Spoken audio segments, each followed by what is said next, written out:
menjelaskan tentang ciri Nabi Muhammad SAW dan para sahabat. Berbunyi, A'udzubillahi minasyaitonir Muhammadur Rasulullah walladzina amanu ma'ahu walladzina ma'ahu asyiddu 'alal kuffari ruhama'u bainahum tarahum ruk'an sujada yabtaguna fadlan min rabbihim wa ridwana simahum fi wujuhihim min atharis sujud. Muhammad adalah betul-betul utusan Allah dan yang bersamanya adalah orang-orang yang sangat tegas terhadap orang kafir dan mereka berkasih sayang di antara mereka. Kalian melihat mereka selalu ruku, selalu sujud. Perhatikan kalimat ruku dan sujud ya. Ada kalimat sujud di sini. Lalu Allah setelah itu menyebutkan untuk mencari keuntungan mereka, kalian melihat di wajah mereka bekas sujud itu. Sujud pakai apa? Hah? Pakai dahi. Jelaslah orang kalau sujud di dahinya ada warna hitam. Dan itu tidak semua orang bisa keluar tanda hitam di dahinya. Kalau antum betul-betul ikhlas sujud, maka baru Allah tandakan tuh. Secara alami memang begitu. Jadi jangan karena ada satu kaum khawarij yang seperti itu, atau orang yang tidak benar, kemudian kita tolak ukurkan, oh kalau begitu orang beriman tidak boleh ada tanda di dahinya. Gimana caranya? Allah sebutkan cirinya memang itu. Kata Nabi SAW dalam hadis sahih, saya diperintahkan sujud dengan 7 anggota tubuh. Yang pertama dahi sama hidung. Pastilah dahi tersentuh dan akan berwarna hitam, gitu kan? Ciri-ciri sudah sangat jelas di kiri para sahabat ini. Memang mereka semua dahinya hitam. Ada orang itu ditanya, gak penting nyebut namanya, karena orangnya gak penting. Ya ada orang ditanya. Saya mau nanya, apa betul itu dahinya Rasulullah SAW hitam? Apa betul dahinya Rasulullah hitam? Karena bekas sujud dahinya Rasulullah hitam. Apa betul seperti itu? Dia jawab, oh ya memang benar. Memang udah jelas itu ayatnya. Muhammadur Rasulullah. Muhammad adalah Rasulullah. Yang bersama beliau SAW itu adalah orang-orang yang asyidda al kufar, ruhama bainahum. Orang-orang kalau kepada orang yang kafir keras, kepada sesama mereka saling menyayangi. Ya, di ujung-ujung ayatnya tertulis di situ, simahum fi wujuhim min athari sujud, di wajahnya ada bekas sujud. Kan jelas Al-Quran yang bilang di wajahnya ada bekas sujud. Siapa? Wajah siapa? Mereka. Lah mereka siapa? Itu Nabi Muhammad sama siapa? Sahabatnya. Jadi jelas Nabi Muhammad dahinya hitam. Goblok awakmu. Mohon maaf, karena ini penghinaan pada Nabi, maka saya goblok-goblokan orang itu. Ini menghina Nabi. Orang tadi kan kelihatannya pintar ngomong ya. Kelihatannya pintar ngomong. Orang yang seperti ini dapat sabdanya Rasul, man fassaral Quran bi ra'yih falyatabawa maq'adahum minan nar. Siapa menafsirkan Al-Quran dengan kepalanya sendiri, otaknya sendiri, silahkan ambil tuh tempat duduknya di neraka udah disiapin. Hati-hati nih. Ini ayat Al-Quran. Coba buktikan sama saya. Ada ndak ayat yang bilang kalau Nabi itu jidatnya hitam, dahinya hitam? Ada ndak? Satu ayat, apalagi hadis. Nah itu ayatnya. Coba dibaca, nggak ada kalimat dahi Nabi, dahi sahabat hitam, nggak ada. Yang ada apa? Di wajahnya ada bekas sujud. Lah kenapa dia bisa mengartikan bekas sujud itu hitam di dahi? Ini terjemahan dari mana ini? Cari terjemahan Al-Quran, ada enggak yang diterjemahkan bekas sujud dahi hitam? Enggak ada. Anda boleh tanya tafsir manapun, saya tantang tafsir manapun. Mau tafsir Jalalain, mau tafsir Qurtubi, mau tafsir Ibnu Katsir, mau tafsir Durrul Mansur, mau tafsir Tabari, mau tafsir Al-Baghawi, apapun tafsirnya. Carikan satu tafsir yang mengatakan simahum fi wujuhim, artinya adalah dahi hitam. Gak ada satu mufassir yang menafsirkan dahi hitam.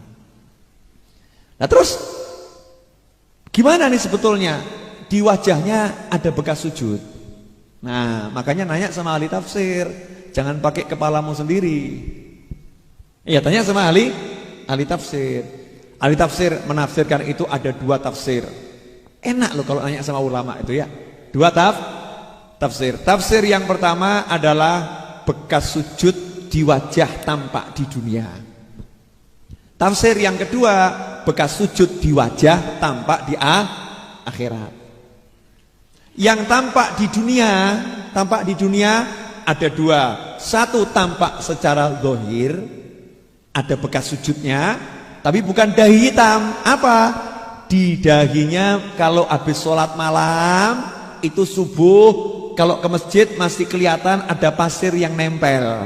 Kenapa? Nggak wudhu lagi, sebab wudhunya belum batal, malam tidak tidur. Sehingga dikenali, ini loh orang-orang kalau malam mereka tidak pernah tidur, karena di dahinya ada bekas tanah yang nempel, bukan dahinya hitam. Jelas kan?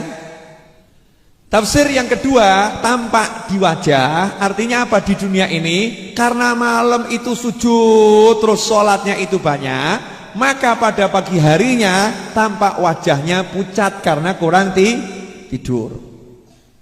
Wajahnya pucat karena kurang tidur. Tampak di wajahnya bekas sujud, bekas malam melek sholat. Ya, tampak wajahnya pucat, sufroh fi wujuhim. Warnanya pucat. Warnanya pucat ketoan. Oh, ini malam gak tidur nih. Tapi karena sholat. Kemudian tampak di wajahnya bekas sujud. Artinya apa? Karena malam itu digunakan ibadah terus. Kalau pagi wajahnya jadi walaupun pucat tapi berseri-seri. Walaupun pucat dilihat enak. Walaupun orangnya jelek jadi ganteng, aneh kan? Karena ada bekas sujud, dilihat nentremno ati. Iya, di wajahnya ada tanda tawadhu, merendahkan diri, di wajahnya tampak khusyuk. Itu yang dimaksud bekas sujud di dunia. Lah di akhirat bagaimana? Bekas sujud di akhirat, wajahnya ini di akhirat akan bercahaya lebih dari wajahnya orang lain. Sehingga kelihatan, oh itu tuh yang banyak sujud nih, yang banyak sholat, yang banyak sholat, di wajahnya ada bekas sujud. Nah terus bagaimana dengan jidat hitam, Beb, dahi hitam? Ya, itu kecelakaan. Mohon maaf, itu kecelakaan. Artinya apa? Ada manusia-manusia yang kulitnya sensitif, kemudian dahinya hitam, ya gak apa-apa. Jangan dicela, jangan dicela. Memang kulitnya begitu, mau diapakan? Mosok kemudian mau dicat putih, tambah aneh kan gitu ya. Udah gak apa-apa, tapi itu bukan ukuran kesolehan dan ukuran ketidaksolehan. Bukan ukuran kesolehan dan bukan ukuran ketidaksolehan. Ya biasa aja, dahinya hitam. Tapi itu bukan bekas sujud yang dimaksud dalam Al-Quran. Bukan itu. Terus bagusnya bagaimana? Kalau sahabatnya Nabi bahkan sampai mencela orang yang dahinya hitam. Dicela. Saya 80 tahun sholat, dahi saya gak hitam. Kenapa kamu biarkan dahimu hitam? Kamu tahu enggak? Wajah itu adalah bagian termulia manusia. Dia harus dijaga, jangan sampai wajah itu rusak. Kenapa kamu biarkan dahimu hitam? Sahabat marah itu sama temennya. Ada orang begitu kan, dimarahin sama sahabat. Artinya suruh jaga, jangan sampai memaksakan diri sujud ben ireng ngono lho, paham toh? Nah, saiki tambah diireng-irengno.